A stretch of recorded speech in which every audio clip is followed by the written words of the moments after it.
welcome to the Boss Up Ball Out podcast, your home for organic debate about Detroit Lions news and rumors. It's your man, Curt Steele. Today, we look at a proposed nuclear option draft day trade proposal for the Detroit Lions. If you enjoy the content, please subscribe to the channel. We're on our way to 3,000 subscribers and currently at 2,784. And we now have channel membership. Shout out to my man T-Bone Locks. He is our channel member. And it's another way to help us grow this channel. Now it's time to bring in my co-host for today's show. Y'all know him, man, because he's just your auntie's favorite Detroit Lions content creator. And he'll give a damn what Marvin Sapp says. He's walking out the door at the last collection. It's my man, LL Cool Toons. What's going on, my dude? That's for sure. Good Wednesday morning, y'all. Happy Wednesday. Man, it is the hardest working man down there in Jackson, Michigan, cooking meals, coaching kids, running fades, cutting fades. It's the Wolf of Lion who? Coach Mike Jones. What's going on, Lion fans? Hey, the Boss Up Ball Out podcast merch shop is now available. You can find a link in the description of this video and on the homepage of the channel. Put in the code Boss Up Ball Out 10 at checkout. When you spend $45, you get 10% off of one item. Like I said, man, we're gonna get some samples in soon, and we'll be rocking them on the show to see what is available and what you can wear to support the channel, man. If you're new to the channel, you don't know how our show works. We look at Detroit Lions news, headlines, or takes. If we agree, we say they are bossed up with that big blade dance. If we disagree, we say they are balled on. Hey, we give our takes on why we agree or disagree. No hot takes. We're not getting Nick Wright. You're not getting Stephen A. You're not getting the defunct Skip Bayless. You're getting just our true thoughts and opinions about what's going on with our favorite team, the Detroit Lions. And you ain't even getting that one dude that's on 97.1. We ain't gonna mention his name because the majority of Lions fans don't agree with him in the first dang on place. But we give our true thoughts and opinions, man. We're gonna tell you that 100, man. If you think something is fishy, just look at LL's face. He gonna tell you, his face gonna tell you 100% it's balled on. Because he can't play no poker, man. That dude face gonna tell it all when he thinks something is wrong. So, all right. Coach Jones is gonna lead the show off today, man, because it's the thumbnail. It was a nuclear draft day trade. So I read the article before you sent it to me, Coach Jones, but I kind of picked that up because that's one of my favorite Lions writers that's out there on social media, in digital media. So I'm gonna kick it over to you first. Well, I just want to let you know that your writer was on some bullshit yesterday. Because we read an article. I read an article. I came upon an article, and they were talking about the most expendable Lions players, and they were talking, due to, cap space, because we're going to have to pay Brian Branch, Aiden Hutchinson, Kirby Joseph, J-Mo, and things like that, man. And they were just talking about, cap space, and we might not have money to pay him. So they were like, who is the most likely guy to go? And that's Sam Laporta. Because they said it's going to be too expensive to keep Sam Laporta. I feel like doing a not so fast. Because I don't think that Sam Laporta is the most expendable guy on the Lions offense. The guy that can be easily replaced through the draft. Sam Laportas don't come around all that often. You got Trey McBride. You got, before the injury, Mark Andrews was kind of that go-to guy. You got, Travis Kelce in his younger years.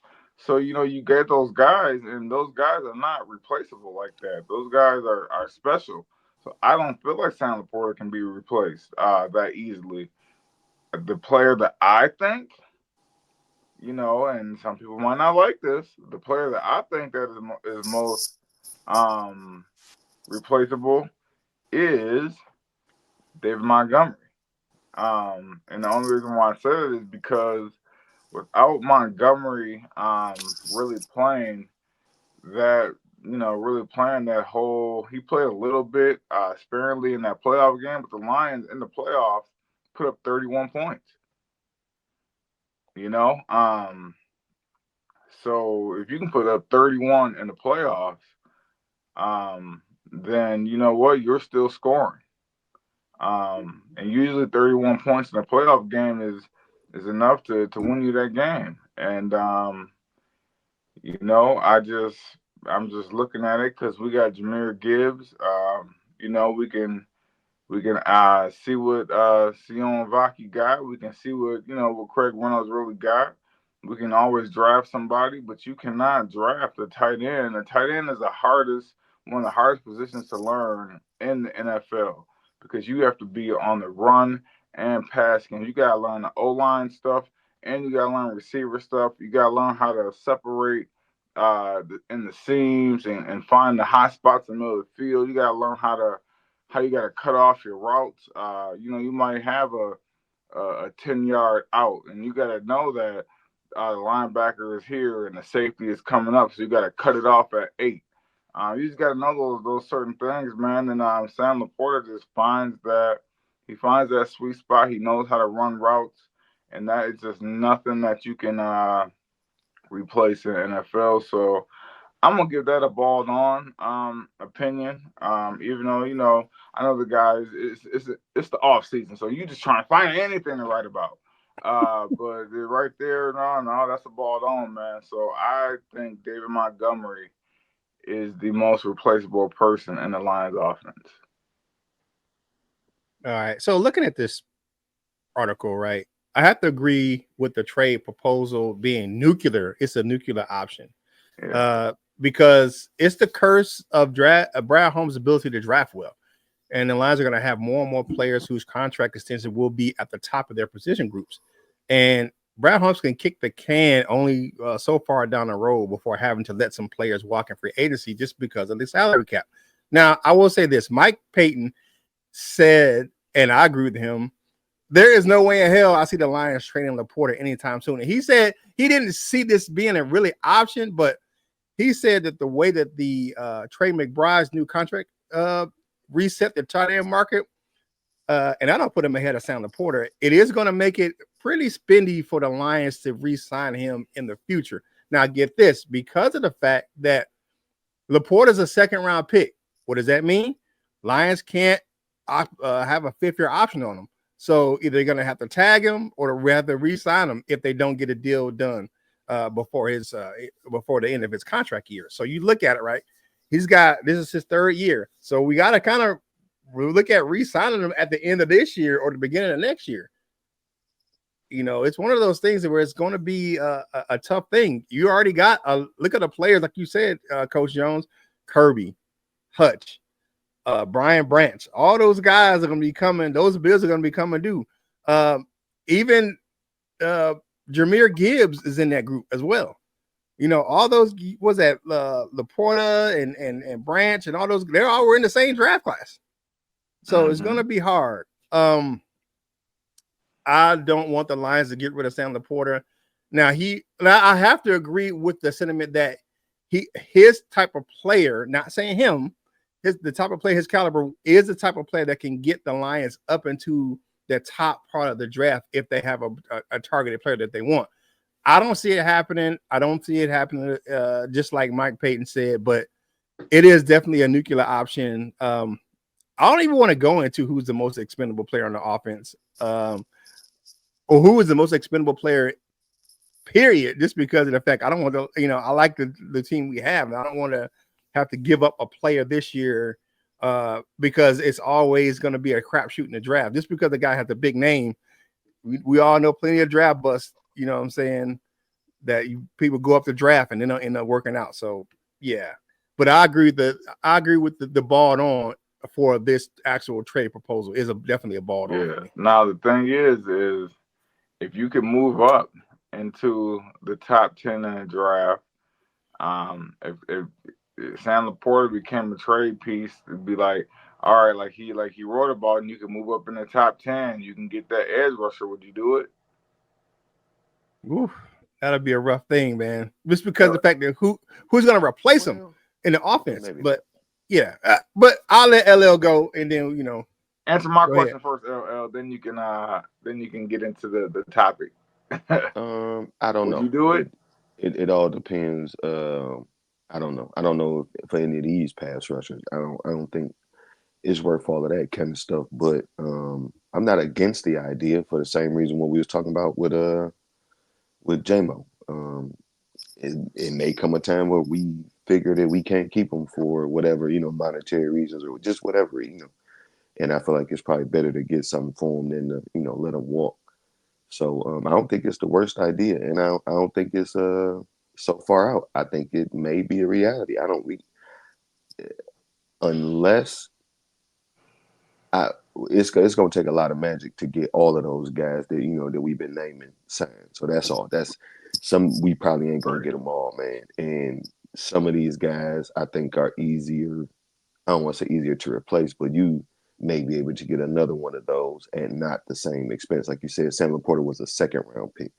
So it wasn't like he was like a top 15 pick or something like that. So it's not like, oh my goodness, blah, blah. You can, and tight ends, you can usually find good ones in the first 2 or 3. You can find good tight ends all around, you can find good players all around the draft, but good tight ends don't have to be in the first round. So you could definitely find another one of those, but I don't want to find another one. Let me say that part as well. But yeah, I don't know, man. I don't know. As far as the whole topic of who we gonna keep and who gonna go, I don't know. It's gonna be hard choices to be made. That's why I feel sorry for Brad Holmes, man. He got some decisions. He got some decisions to make. It's a curse of having the ability to draft well. Like I said, man, when you draft well, and you're getting guys that are in the top of their position groups. You're looking Brian Branch, Kirby Joseph, all those guys, Aiden Hutchinson, Aleem, all those guys are at the top of their position, either at the top to the top tier, or they're like that one step that's the second tier. So, or they're approaching the top of their position group. So it's hard to draft those guys consistently and keep them on the roster. Hey, April is Autism Awareness Month. I'm wearing my proud autism parent shirt today. So, shout out to my man, Curtis Steele III. Hey, Coach Jones, shout out to the young fella in your house, man, or you're in your family has autism. Yeah, man. You know what? He's steady, man. He's a guy. He's a kid who he's not. I wouldn't say he beat the autism thing, but he's a kid who's on the spectrum, man, and he's come so far in his journey that he's actually been on the honor roll the last 2 years. He actually had a 4 point last year, a cumulative GPA. So man, he just because his focus is when he locks in on something, he locked in. Like there's no second, there's no like when he got that laser beam focus, like when you know what I'm saying, when he's in on something, it don't matter what's going on over here, no matter what's going on over here. He right here, he got that tunnel vision, man, and he was locked in. So I'm proud of him, man. Yeah, man. Shout out to your stepson, man. That's what's up, man. Hey, the Boss Up Ball podcast is sponsored by Dubby Energy Drink. Favorite flavor on the show is Irish Strike, which brings you a blue tropical punch flavor. Y'all know we get down Honolulu Blue here. It's the ultimate fuel for conquering all that is ahead of you. Here are some benefits. Laser focus with green coffee fruit extract, which is the star of the show. It helps you concentrate. It provides some brain fruit like L-taurine, L-tyrosine, L-glutamine, and L-citrulline. And it's those are the best amino acids for brain function. And it has some brain boosting vitamins as well, B3, B6, B12, and vitamin C. The energy comes from that 150 milligrams of caffeine per serving, no sugars. That's great for you, man. Curt Steele, who is a type 2 diabetic. No maltodextrin, artificial colors or flavors or dyes or BS. Costs about $1 per drink. I mean, that's just cheap, man. Hey, man, no crashes, jitters, or anxiety. You can find a link to buy Dubby in the description of this video. Use the code BossUpBallOutPod at checkout to get 10% off your order. Take on your day with Dubby. All right, my man LL, you up talking about some DB prospect for the Lions, man. What you got? Yeah, man, we've been doing this whole thing, just looking at some options here. So I'll continue that there. Just got some safety slash deep, whatever you want to call it, prospects for us. I don't think that we'll pick a guy, a safety at 28. I don't know what we're gonna do at 20, but I don't think we are. But if we are, we've all seen the name or the name, a player like Inumari, I think his name Nick Inumari out of South Carolina, the big guy, ran a 4.3, did all the freakish things at the combine, and his tape ain't that bad. So, I don't think I don't think we'll be doing that at 28. But here are some other options, maybe at 60. One of the safety out of Ohio State. This gentleman's name is Lathan Ransom. This guy goes 6 foot, 200 and some odd pounds. In the article, they have him listed at 6'1", 210. So, let's see here. What I wanted to get just a little bit of info on this guy. What I wanted to give you is, after returning for a fifth year, Ransom saved his best for last in 2024, recording 76 tackles, 9 tackles for loss, 3 forced fumbles, and helping anchor a championship defense. The versatile safety logged snaps at multiple positions throughout his career. 632 at nickel, 711 in the box, and 1005 as the hot safety. And that's just showing his versatility there. He can play all over the place. And I think that if we were to use a third safety, he would have to be versatile because we already got 2, top of the line safety. So he would have to get in where he can fit in, if you know what I mean. The next guy that I have on this list is a popular one. I believe Coach Mike might have said his name. This is guy Jalen Reed, safety out of Penn State. This guy goes 6 foot, 210 plus. So they got him at 211 on this site. I've seen him listed at about 215, 212. That don't really matter. Just a little info on this guy. Where is it at? Just a little bit of info on Jalen Reed. It says he displays exceptional instincts when playing downhill, showing quick diagnosis skills and the ability to navigate through traffic while maintaining proper pursuit angles.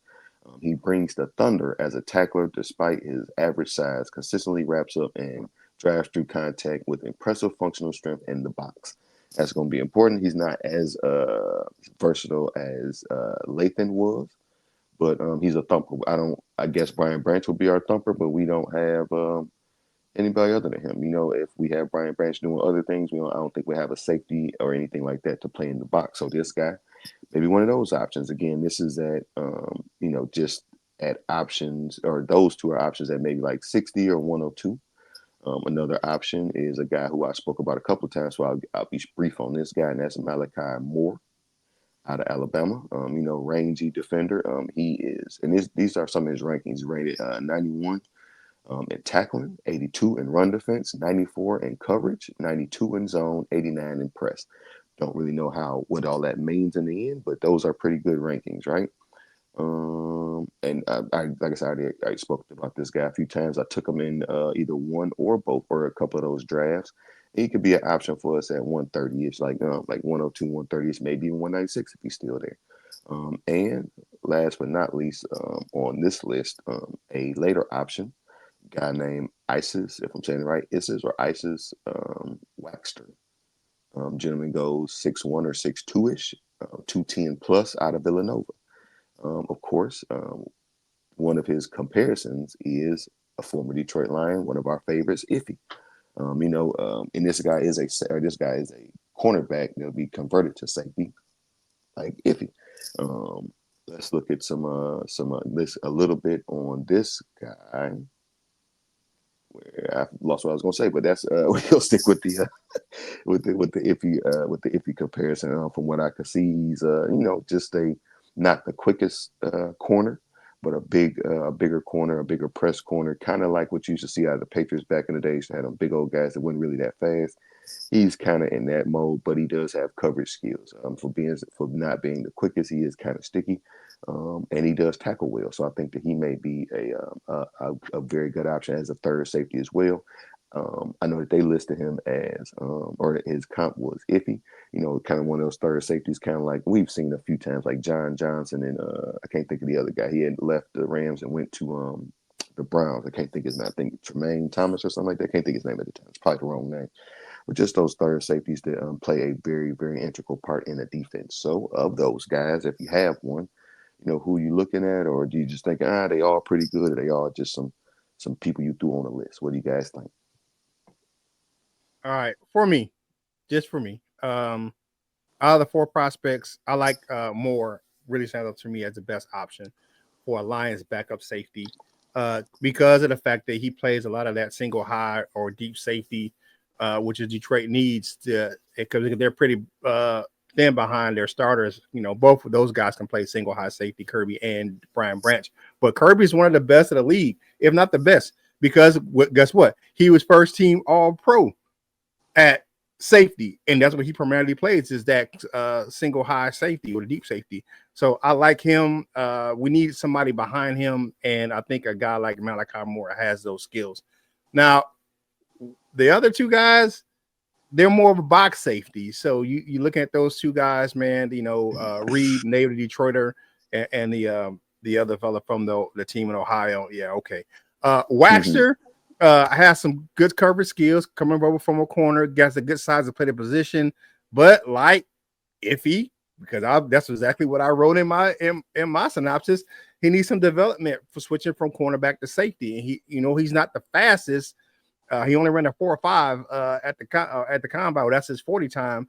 And any defensive back or safety that the Lions are going to pick in this draft is going to be a backup, because if you look at the players that we have in our secondary, then like he ain't gonna start on none of those guys. So you got a Pro Bowler and an AP All Pro guy back at safety, and you got a Terry Arnold, DJ Reed, Meek Robinson. They ain't gonna come take one of those spots, but that's why I'm more looking at a guy like Moore, because he's gonna be later on in the draft. So what you got, Coach Jones?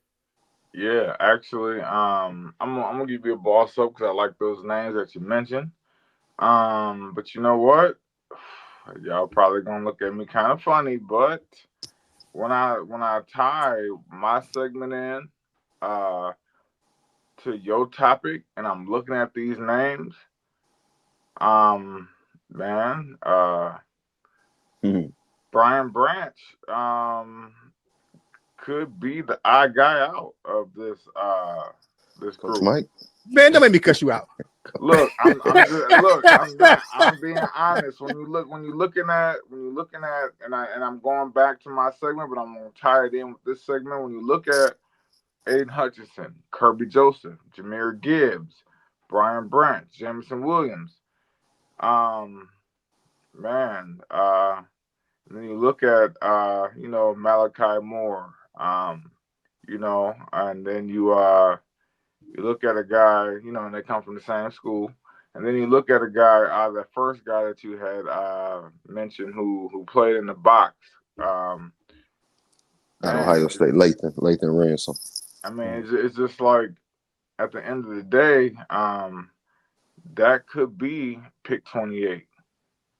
You know what I'm saying? I've seen some people mock a safety to us just because of you looking at, from my segment, those guys that you got to pay.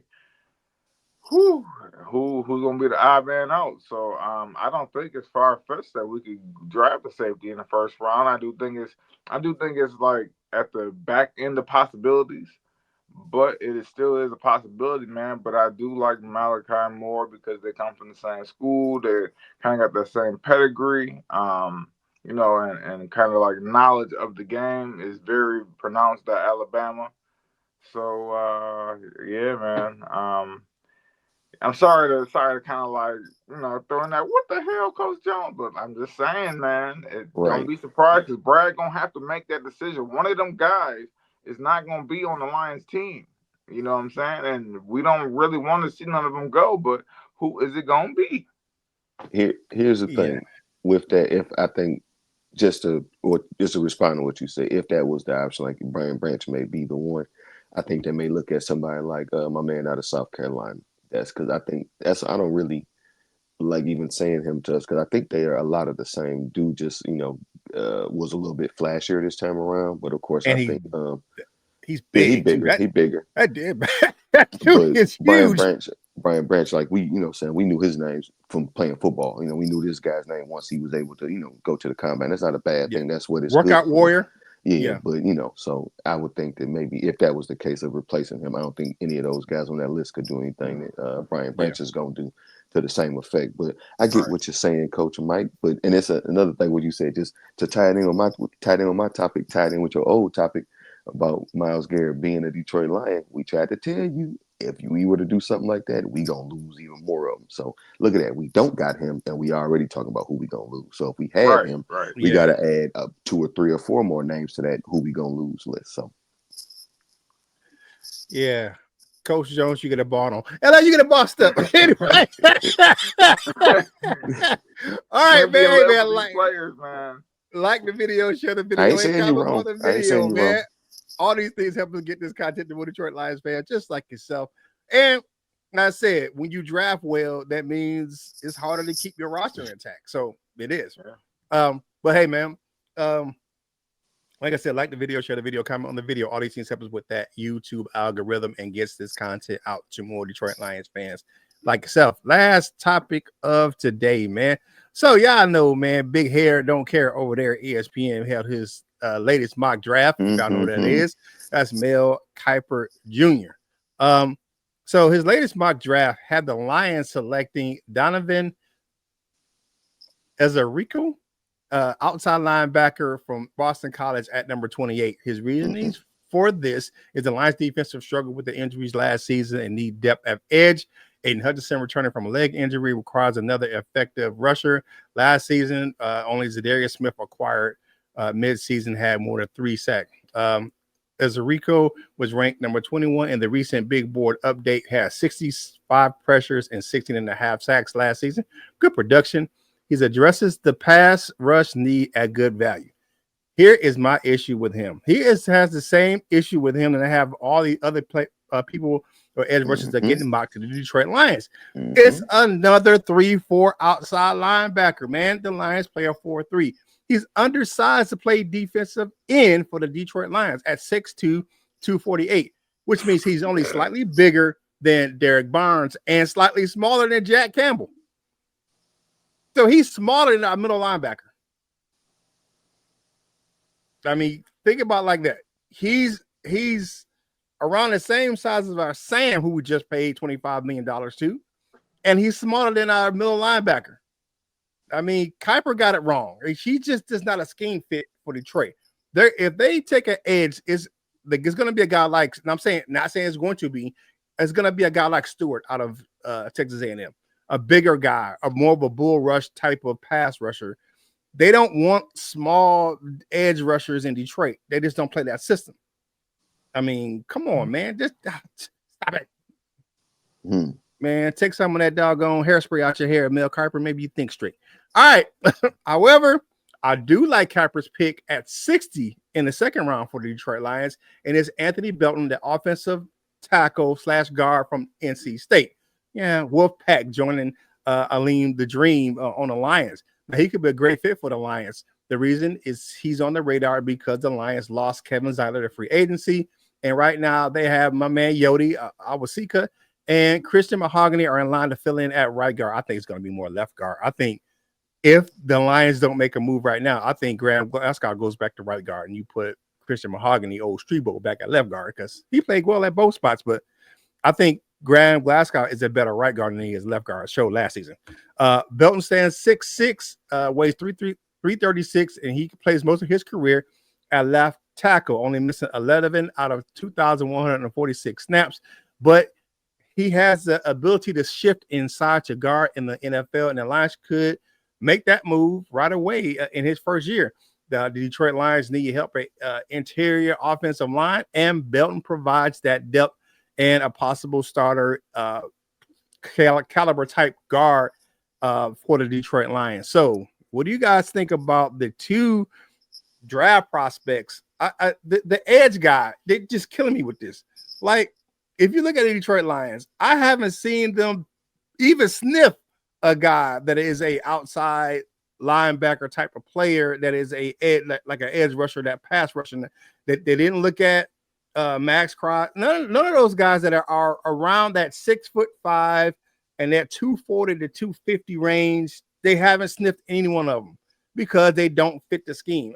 People keep mocking these guys, and I'm like, why are you doing this? These guys don't fit the scheme of what, because I don't think it's going to be a lot of changes. I think the more changes are going to be on the back end for Calvin Shepard's defense instead of the front seven.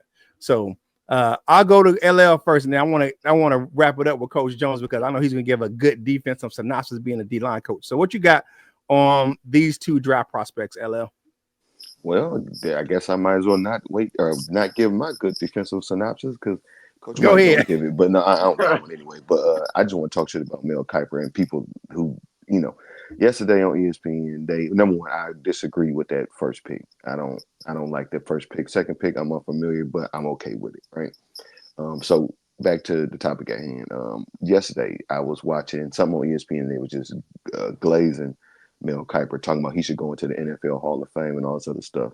He's talking about what he's done for the NFL draft and blah, blah, blah. Of course, this was ESPN, and they're talking about ESPN because now, of course, the draft is 3 days due to probably because of ESPN and stuff like that. They made it into a TV show.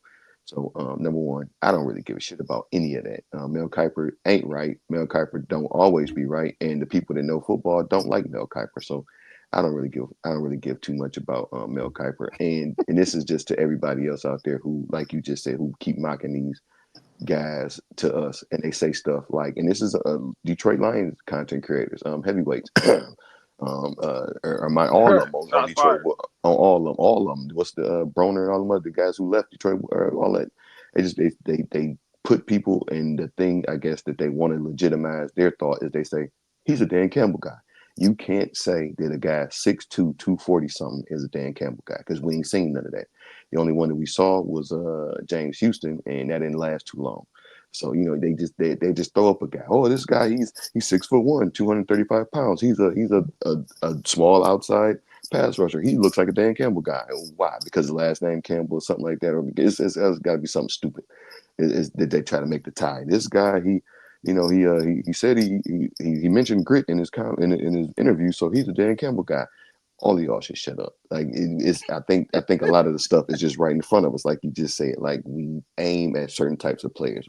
We see that kind of stuff. The bigger guys. It's at all across the board. Now, one thing that I can't even that ain't necessarily the same because we had shorter corners. I would say the one thing that you might be able to combat that with is just our cornerback situation. We got a lot of shorter guys, but everything else we kind of aim for the bigger guys. We don't even aim for smaller defensive tackles. Like they usually be 300 plus.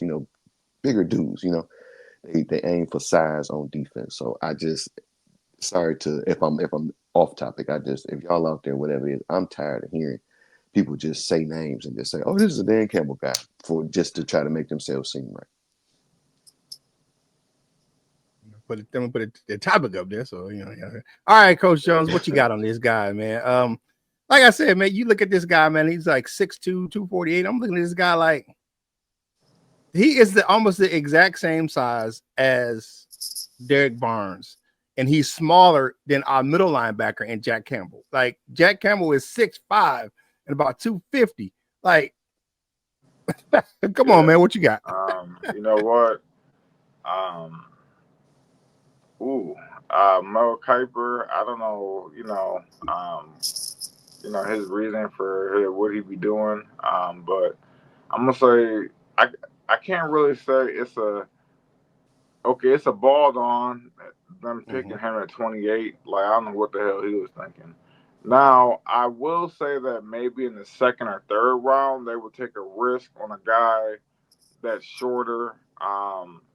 That's not as heavy because as you mentioned, James Houston was a guy who they were trying to make a player while Derek Barnes was here. I mean, while Derek Barnes was in the he still is, but while he was already in the mix, they were still trying to make James Houston into that off the edge, but then dropping coverage. So, but I just don't think they will go at 28.